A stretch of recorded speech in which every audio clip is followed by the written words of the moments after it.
என்னங்க கேக்கெல்லாம் எடுத்து அரேஞ்ச் பண்ணிட்டு இருக்கேன்னு பாக்கீங்களா? ஆமாங்க. ஆஃப்டர் மேரேஜ்க்கு அப்புறம் என் ஒய்ஃப் கூட வந்து ஒரு நாள் வந்து நைட்டு 12 மணிக்கு ஒரு ஹாரர் மூவி பார்க்கணும்னு நெனச்சோம். அததான் இன்னைக்கு.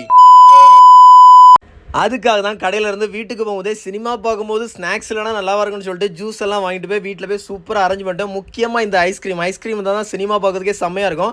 சைராவை தூங்க வச்சுட்டு படம் பார்க்கலான்னு சொல்லிட்டு அப்படி ஐஸ்கிரீம் சாப்பிட்டே படம் பார்க்க ஸ்டார்ட் பண்ணோம். ஓப்பனிங் சீன்லேயே பார்த்தீங்கன்னா ஒருத்தங்க தூக்கு போடுறது அப்படி மிரண்டுட்டோம். உண்மையாகவே டைமை பார்த்தா கரெக்டாக 12 மணி.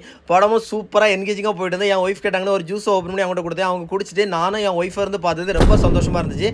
அதில் இந்த சீன்லாம் வரும்போது அப்படி அரண்டுடுச்சு உண்மையாகவே. ஸோ அப்படி தாங்க அருள்நிதி ப்ரோவுமே சூப்பராக நடிச்சிருந்தாங்க. அப்படி நாங்கள் பார்த்த படம் தான் டிமாண்டி காலனி 2. இன்டர்வல் பிளாக் அப்புறம் இன்னும் படம் என்கேஜிங்காக ரொம்ப விறுவிறுப்பாக போயிட்டு இருந்துச்சு. பார்க்கறதுக்கே செம்ம சஸ்பென்ஸாக செம்மையாக இருந்துச்சு. ஸோ அப்படி தாங்க கிளைமேக்ஸ் போகும்போது ஃபைனலாக டிமாண்டி காலனி 3 படமும் இறங்குன்னு சொல்லிட்டாங்க. ஸோ ஓகே பார்த்து முடிச்சு சைராட்ட போய் தூங்கலான்னு போயிட்டேன். ஸோ நீங்கள் இந்த மாதிரி ஃபேமிலியாக படம் பார்த்துருக்கீங்களா? Good night.